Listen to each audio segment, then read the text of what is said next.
бүгүнкү күндө эч ким каржылабай калып, Сагынбек Абдрахманов бүгүн орусча айтканда за бортом деп коет. Кеменин сыртында калды деп айтып жатышат. Коомчулукту кызыктырган ушул эле нерсе болуп атат. Сизди кантип шайлоого барат деген.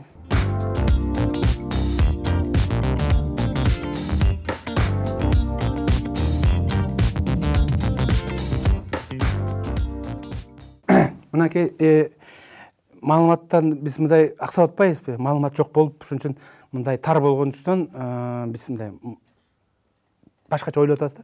Мына жакында эле 21 январда КСДПнын тагдыры кече, бүгүн, эртең деген партиялык республикалык конференция өттү мынакей. Себеби мына сиз коомдо көрүп атпайсыз. Эмне үчүн КСДПнын тагдыры кече, бүгүн, эртең? Көрдүңүзбү? Аты эле айтып атат. Себеби мына азыр коомдо кеңири тарап атат. Мына биздин партиядан азыр мына биримдик партиясы түзүлүп, мына бийликтин партиясы түзүлүп, ошо бийликтин партиясына тиги Марат Аманкулов СДПКнын партиясына мүчөсүнөн, Төрөбай Зулпукаров, Айнур Алтыбаева, Аида Касымалиевалар кеттип катуу айтып атпайбы? Мына ошонун баары тең жер-жерлерде бүгүнкү күндө катуу мындай нааразычылыкты жаратып атат. Ошол эле Токмокто, ошол эле Ош шаарында, ошол эле Каракол шаарында баягы мэрдин кабинетинде, жетиги губернатордун кабинетинде ошондо обсуждение өткөнчү. Бул биздин жергиликтеги партиянын мүчөлөрүнө угулгандыктан, көргөндүктөн алар келип нааразычылык көрүп, анан ошо тиги биздин партиялык конференция ачык айтылды да. Ошондо биз Кыргыз элине кайрылдык да. Кыргыз элине кайрылдык. Президентке послание жаздык да. Мына ошондо айтылды да. Жогорку кеңештин депутаттары Марат Аманкулов, Төрөбай Зулпукаров, Аида Касымалиева жана башкалар мандаттарын мыйзам чегинде тапшырып партиядан чыгып кетишсин, Борбордук шайлоо комитетине мандаттарын тапшырсын деген талаптарды коюп биз кайрылып атпайбыз. Мына жакында биз азыр эмеге чыгабыз, тиги мунун негизи эмне? Митингге чыгабыз деп биз даярдык көрүп жатабыз. Негизи ошо дейм. Негизи бул дегени карасаңыз, жанакы Текебаевдин, сиз Текебаев сыйлайсыз, урматтайсыз. Мен да ошону сыйлайм да, как саясатчы катарчы. Бирок анын жазган конституциясында, анын жазган жанакы эмесин, законунда чийкилик бар окшойт дейм да. Карасаңыз, 462 000 адам СДПК деп буларды шайлашты. Фракцияга келип отурушту. Анан фракцияда бийликти отуруп алышып, биз СДПКдан кеттик, чыктык деп ачык жарыялап атпайбы, тымызын жашырып, тиги биримдикке кетип, биримдикти үгүттүп атканы бул аябай терс көрүнүш.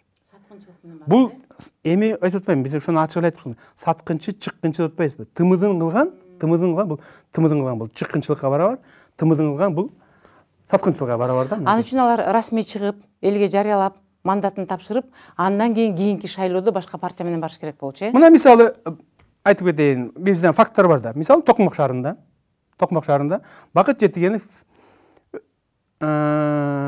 мэрияда чогулуш өткөрүп атат.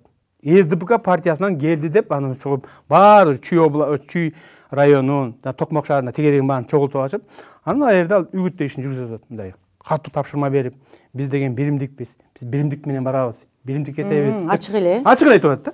Анан ошол жерден Чүйдө эми биздин кандай десем, көп жыл оппозицияда жүргөн, аттуу баштуу, мындай туруктуу партиянын мүчөлөрү бар да.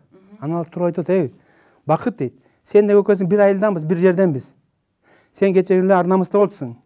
Анан СДПК качып келип, кулдуп сатып келип, эми сен СДПКда туруп, СДПКнын фракциясында отуруп алып, эми бияка келип алып, бул биримдикти үгүттүп атканың бу кандай? Уят эмеспи? Деп ошол жерден ызы чуу болот. Ушундай эле көрүнүш Каракол шаарында да болуп атат. Каракол шаарында тиги Төрөбай Зулпукаровдун жардамчысы деп коесузбу, же помощниги деп коесузбу, жанагы СДПКнын мурунку координатору, Көлдө координатор жүргөн Анарбек Белеков деген ошол жерде отуруп эле күпүлдөп атат. Анан ошол жерден тиги биздин партиец туруктуу айтып коеюн. Туруктуу мындай чынчыл, мекенчил партиялар айтып атат: Анарбек дейт, сен деген кечеги эле СДПК партиясында жүргөнсүң.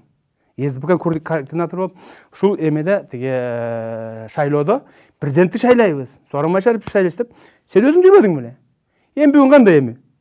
Сен СДПКны таштап атып, биримдик атканың кандай? Уят эмеспи? Силер анда мандат алып, мына бул гор кеңешке мандат алып, анан ушу сессияга катышып, сессиядан анан кийин ушинтип үгүтөсөңөр же ушу мекеменин жетекчилерин чакырып коркутсаңар болот эле деп анан ошол жерден жаңжал чыгып атат. Мына көрдүңүзбү? Негизи эле бизде ушул чоң саясатчылардын мыйзамга баш ийбей же болбосо Кыргызстандын мыйзамын колдонбой жасаган көп нерселердин артынан бүгүнкү пикир келишпестиктер көп келип чыгат. Эми жана коопчулукту кызыктырган сиздин кайсы өзүңүздүн ошол сиз мыйзамдуу деп эсептеген менюсунда катталган СДПК партиясы менен шайлоого барасызбы же кандай кыласыз?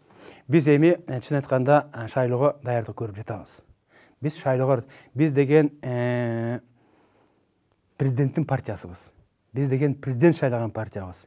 СДПК деген бул бийликтин 25-27 тактап айтканда 27 жылдан бери оппозицияны ачуусун, татуусун көрүп күрөшүп келген партия бул. Бийлик партиябыз. Ошондуктан биз бүгүнкү күндө бийликке же кимге же бийлик деп айтканда ошол жанакы Сооронбай Шариповдун бүгүнкү күндө командасы жок болуп атпайбы? Ошонун тегерегине болгон ошо ак жолдун адамдары же башка партиядан келген жанакы парашютисттер бүгүн СДПКны бияка түртүп жиберип, биз мына бул партияны чыгабыз деп алып чыгып айтып атканы бул аябай мындай чоң эме болуп атат да, резонанс. Ошон үчүн жанакы Текебаевдин айтканы туура болуп атат. Койдун терисин жамбагыла. Койдун терисин качанга чейин жамып жүрөсүңөр. Эртең эле билинип калат. Себеби президенттин өзүнүн партиясы болуш керек. Президенттин таянган партиясы. А президенттин таянган партиясы турат. СДПК партиясы. Бул СДПК партиясын Ошто эң эле мындай түптөгөн. Сиз айтып атпайсызбы, Атамбаев деген партияны негиздөөчү деп. Мына Ошто партияны СДПКны түптөгөн бул Сооронбай Шарипович. Ошол жака барып СДПК деген сөздү Оштун эли айта алчу эмес. СДПК деген сөздү ошол жака үйрөткөн мына Сооронбай Шарипович болчу. Аны мен ойлойм, Сооронбай Шарипович бул биз шайлаган партия, биз шайлаган президент.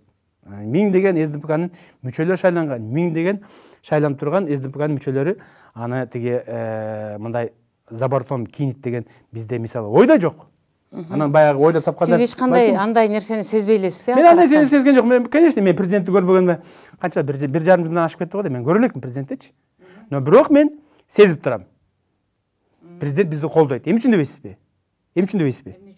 Себеби мынакей 2 жолу ал журналисттер менен жолукту. Биринчи күзүндө жолукту, анан экинчи жолу тиги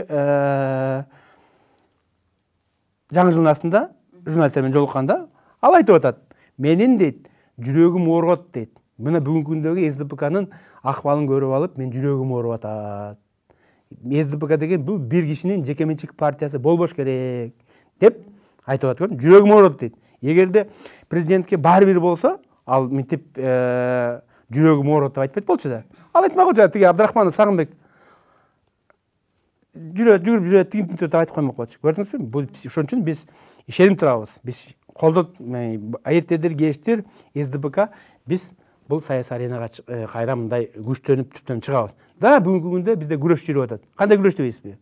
Бул жанакы Атамбаев коюп кеткен, Атамбаев мындай кылган экен да. Буржуазный элиталарды чогултуп алганда СДПКнын башыначы. Буржуазный элитаны чогултуп, мына бүгүнкү күндө карапайым, жөнөкөй, томаяк партиецтер ошо менен күрөш жүрүп атат. Ошо күрөштү бүгүнкү күндө, к сожалению, биз уттуруп атабыз. Но бирок шайлоого биз барабыз. Шайлоону биз Кудай буйруса мындай утуп чыгабыз деген мындай бизде ишеним бар да. Себеби мына өзүңүз уктуңуз. Текебаев айтты. Азаттык айтты. Азаттык иликтөө жүргүзгөн экен. Бүт жерлерде 7 региондо эмне деп коет, сурамжылоо. Опрос жүргүзгөндө дейт, биринчи орунда СДПК экен, экинчи орунда Республика партиясы, үчүнчү орунда Атамекен деп атат. Мына бул туп-туура деп ойлойбуз.